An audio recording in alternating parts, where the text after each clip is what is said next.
కుడుములు, మోదకాలు, ఉండ్రాళ్ళ పాయసము, తాలికల పాయసము, బెల్లం పాశము, ఇలా రకరకాల పేర్లతోటి పిలుచుకునే ఈ వంటకము మన వినాయకుడికి చాలా ఇష్టమైన వంటకము.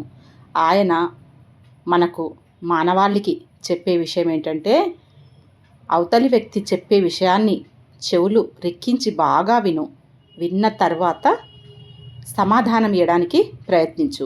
ఆ సమాధానం కూడా ఎలా ఇవ్వాలంటే, చాలా ఆలోచించి ఆచితూచి మంచి భాషతో వినదగునెవ్వరు చెప్పిన వినినంతనే వేగపడక, అంటే వినినంతా చెప్పేదంతా వింటూ మంచి చెడు ఏది తేడా లేకుండా చెప్పడం వినడం ఎంత డేంజరో ఇది మనకు వినాయకుడి రూపంలో స్పష్టంగా గోచరిస్తుంది. ఏంటంటే పెద్ద చెవులు, అంటే అవతల వ్యక్తులు చెప్పేది వినాలి, సమాధానము తగినంత స్వరంలో మృదు మధురమైన భాషలో, మంచి సరళమైన భాషలో అందరికి అర్థమయ్యే విధంగా తక్కువ మోతాదులో మాటలను పలికిస్తూ వినమ్రంగా చెప్పాల్సిన అవసరము ఎంతైనా ఉందనేసి తన ముఖ కవలికలు చెప్తాయి. అదేవిధంగా ఈ కుడుములు, మోదకాలు, ఉండ్రాళ్ళ పాయసము, బెల్లం పాశము, ఇలా రకరకాలుగా పిలుచుకునే ఈ ఆహార వంటకము మనకు తేలికగా జీర్ణమవుతుంది. దీంట్లో వేసే బెల్లం ద్వారా మనకు ఐరన్ లభిస్తుంది, ఆర్థరైటిస్ తగ్గిస్తుంది, అదేవిధంగా కాల్షియంని ఇస్తుంది. ఈ డ్రై ఫ్రూట్స్ వల్ల చాలా బలాన్ని ఇస్తుంది. కొబ్బరి వాడతాం, దీంట్లో కొద్దిగా ఎండు కొబ్బరి కోరు వేస్తాము. ఈ ఎండు కొబ్బరి వల్ల జీర్ణశక్తికి చాలా ఉపకరిస్తుంది. ఇలా ప్రతి పండుగలో మనకి సైంటిఫిక్గా మన పెద్దలు, పూర్వీకులు, మన భారతీయులు ఎంతో ఆలోచించి అన్నిటికీ అన్నీ అమర్చి వెళ్ళారండి. దాన్ని మనము కొనసాగిస్తూ ఈ పరంపరను కొనసాగించడమే మన అందరి భారతీయుల మీద ఉందండి. ఇది కులము, మతము, ఆచారం అనేది ఏం లేదండి. చేసుకొని తినాలంటే అందరు చేసుకోవచ్చు. దీంట్లో మైదాపిండి ఏం వాడము, గోధుమ పిండి ఒకటే వాడతాము. గోధుమ పిండి తీసుకొని చపాతీ పిండిలాగా తడుపుకోవాలి. కొద్దిగా దాంట్లో ఉప్పు, కొద్దిగా లైట్గా కొద్దిగా ఉప్పు వేయాలి శాస్త్రానికి. తర్వాత కొద్దిగా నెయ్యి చుక్క వేసి కలపాలి. కలిపి పెట్టి ఒక అర్ధగంట సేపు ఒక మూత పెట్టేసి వదిలేసేయాలి.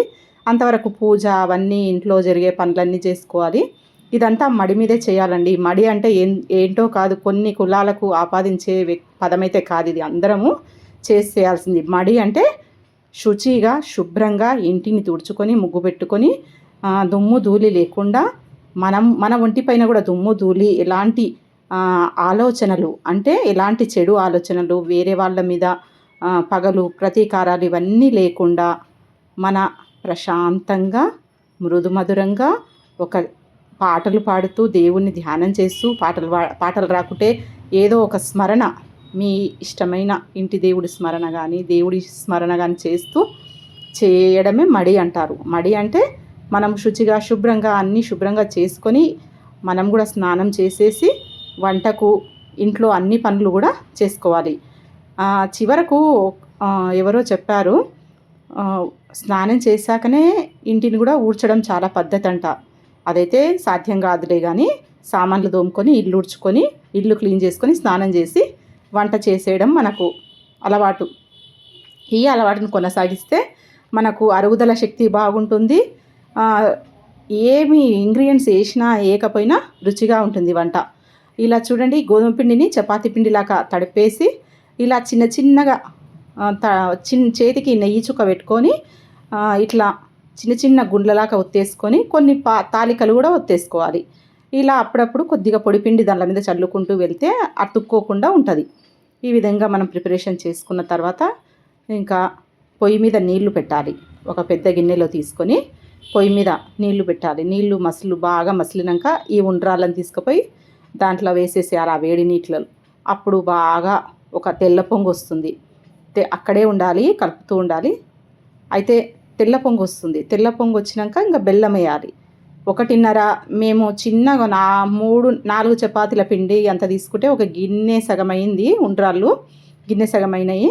ఆ గిన్నె సగానికి నేను స్వీట్ బాగుండాలి, కొన్నిసార్లు బెల్లం స్వీట్ తక్కువ ఉంటుంది కదా, ఒక్కొక్కసారి పాలు కలుపుకొని తాగుతాము. నాకు పాలు మళ్ళీ ఉండ్రాళ్ళు చేసుకున్న తర్వాత పాలు కలుపుకొని తాగడం ఇష్టం. అట్లా పాలు కలుపుకున్నప్పుడు బాగా చప్పగా ఉంటుంది.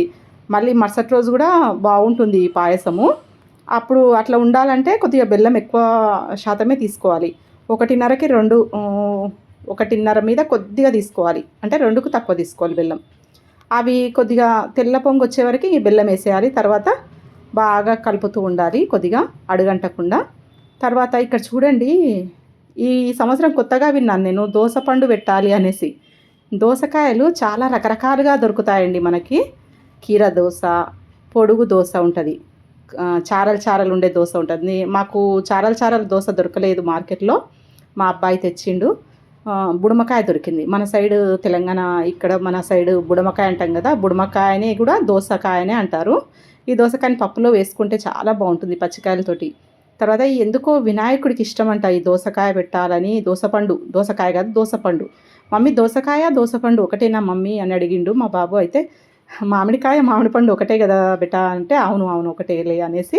అయితే ఇంకొకటి కూడా చారలది కూడా ఉండే మమ్మీ, ఇదే తెచ్చిన నేనంటే సరేలే ఏదో ఒకటి, దోశ అనే పేరైతే ఉంది కదా, వివిధ రకాల జాతులు అవన్నీ అనేసి ఇంకా పూజకైతే ఇట్లా పెట్టాం. ఫస్ట్ టైం పెట్టాం నేనైతే దోసకాయని. ఇంకా వినాయకుడి విగ్రహం అయితే చాలా పెద్దగా తెచ్చిండండి మా ఆయన. తెచ్చేటప్పుడు నేను మా బాబు ఇంత పెద్దది తెచ్చినావు అన్నాం. కానీ తెచ్చాక చూస్తే మాత్రం జీవకళ ఉట్టి పడుతూ ఉందండి. నిజంగా వచ్చి కూర్చున్నారా స్వామిగారు మా ఇంట్లో అన్నట్టే అనిపించిందండి. పెయింటింగ్ కానీ ఆ కళ్ళు తీర్చిదిద్దిన విధానం కానీ చాలా న్యాచురల్గా జీవకళ ఉట్టి పడుతూ ఉన్నట్లు ఉంది చూడండి. ఆర్ట్ బాగా వేశారు ఎవరో ఆర్ట్ డిజైనరు. అదేవిధంగా మట్టి గణపతినే పెట్టుకోవాలి మనము. మట్టి గణపతిని పెట్టుకోవడం వల్ల పర్యావరణానికి మేలు చేసిన వాళ్ళం అవుతాము. మనం పర్యావరణానికి ఏమి ఇచ్చే వాళ్ళం కాదు, మన దగ్గర అంత శక్తి లేదు. పర్యావరణంలో ఎన్నో తరాలు ఎన్నో జాతులు బతుకుతూ ఉంటాయి. ఆ పర్యావరణానికి హాని కలిగించే హక్కు మనకైతే లేదండి. అందుకే ప్లాస్టిక్ని కూడా సాధ్యమైనంత వరకు నివారిద్దాము.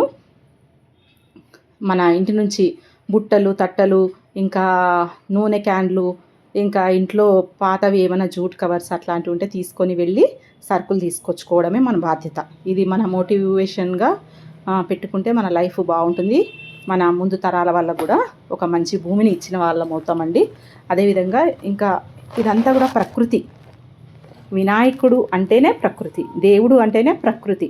ప్రకృతి, పార్వతి, గంగాదేవి, ఇలా వినాయకుడికి ప్రకృతినే పార్వతి అని పిలుస్తారు. అంటే వినాయకుడిని మాత, అమ్మవారు.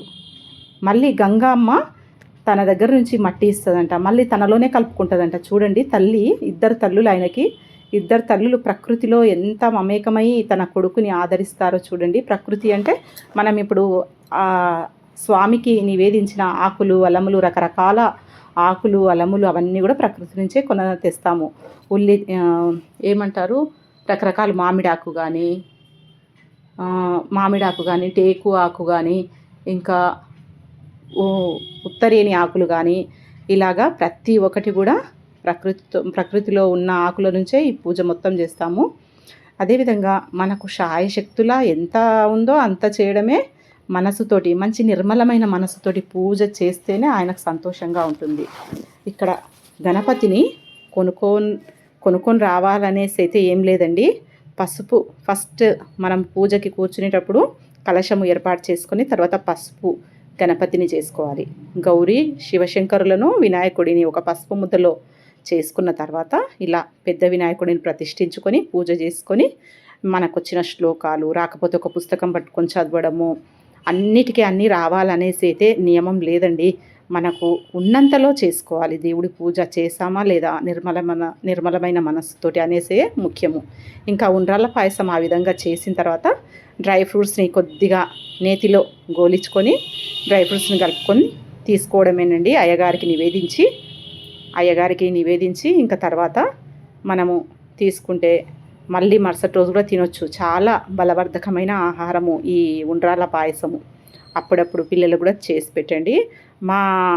ఇంకా కొంతమంది ఎలా చేస్తారంటే చపాతీ చేసి పెద్దగా చపాతీ మొత్తం గీసేస్తారు. ఇట్లా డైమండ్ షేప్లో గీసి బెల్లం పాయసంలో చిన్న చిన్న ముక్కల్ని తీసివేసి చేస్తారు. అది మడపతి కుడుములు అని కూడా అంటారండి, కర్ణాటక సైడ్ చేస్తారు.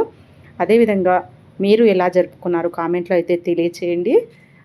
ఈ వినాయకుడికి కానీ ఏ దేవుళ్ళకైనా సరే ఆరోగ్యంగా ఉండాలనుకునే మనుషులకు కానీ ఫుడ్డుని మంచిగా తీసుకోండి.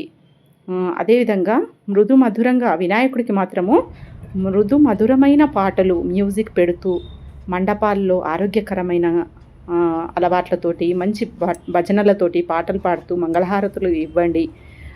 మానవాళికి ఆ దేవుడు మనకు సహకరిస్తాడు ప్రకృతి ద్వారా. ప్రకృతి ఆక్రోషిస్తే మనకు సునామీలు, భూకంపాలు ఇవన్నీ వస్తాయండి. అంతా మన చేతిలోనే ఉంది. మానవుడి చేతిలోనే అన్నీ ఉన్నాయి. మనం ఎలా అనుకుంటే అలా ఉంటుంది. పెద్ద పెద్ద డీజే సౌండ్లు పెట్టడం ద్వారా, గల్లీల్లో ఊరేగించేటప్పుడు డీజే సౌండ్లు పెట్టడం ద్వారా ఏమవుతుందంటే ముసలోళ్ళు, గుండెపోటు ఉన్న వాళ్ళు, అలాగే చిన్నపిల్లలు, పాలు తాగే చిన్నపిల్లలు ఉంటారు. అంతెందుకు ఆరోగ్యకరమైన మనుషులకు కూడా ఇప్పుడు ఆ సౌండ్లు విని గుండె ఫెయిల్ అయిపోయి చనిపోవడం కూడా జరుగుతుందండి. అందుకే సాధ్యమైనంత వరకు వినాయకుడిని మండపాలలో ప్రతిష్ఠించిన వాళ్ళు చిన్నగా సౌండ్లు పెట్టుకోండి, భజన చేస్తూ వెళ్ళండి, మంగళహారతులను తీసుకెళ్ళండి. చాలా భక్తి భావనతో చేయండి, మంచిగా చేయండి. మన పండుగ ఇది. హైందవ ధర్మము పండుగలు చేయాలి, మనం ముందు తరాల వాళ్ళకు కూడా తెలియచేయాలి. అంతేగాని కోపం ఎందుకండి, కొంచెం సౌండ్లు తక్కువ పెట్టుకోండి. సౌండ్లు కాలుష్యం, అది మనకు నీటి కాలుష్యము, వాయు కాలుష్యం ఎలాగో ధ్వని కాలుష్యం కూడా మనకు ఆరోగ్యాన్ని దెబ్బతీస్తుంది. ఇంతేనండి ఇవాల్టి వీడియో. మంచి వీడియోతోటి మీ ముందుకు వస్తా. Please like, share, subscribe.